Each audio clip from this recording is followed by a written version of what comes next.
As I listened, tears began threatening to pour. And so I just thought to research the history of this hymn. And the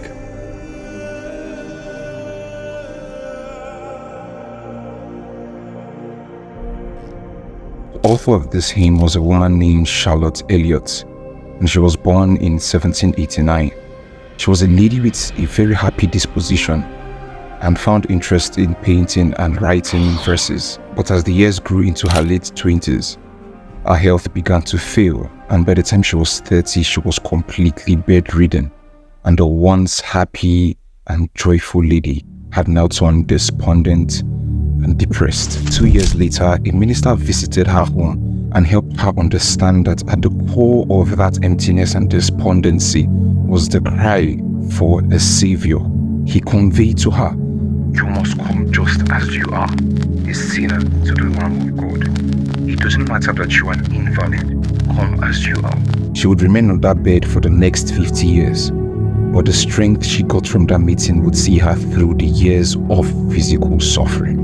About 15 years later, all her family members went to a bazaar, a fundraising project, to help gather funds for a school her brother wanted to start to help the children of poor ministers. Charlotte had been left alone at home. She was unwell and was really sad that she couldn't even play an active role in helping out. It was that day she remembered the words of that minister and picked up writing materials and penned the hymn, "Just as I Am." Her sister-in-law came back to check up on her and keep her updated about the activities at the bazaar. And when she got to the home, Charlotte joyfully showed her the hymn she had just penned. And the sister-in-law shared in her joy and asked for a copy and took it to the bazaar. In the end, the royalties gotten from that hymn alone was more than the entire money raised at the bazaar, and it was enough to help fund the school project. It's really incredible that at our lowest moments, God can still use us to become a blessing to the entire world.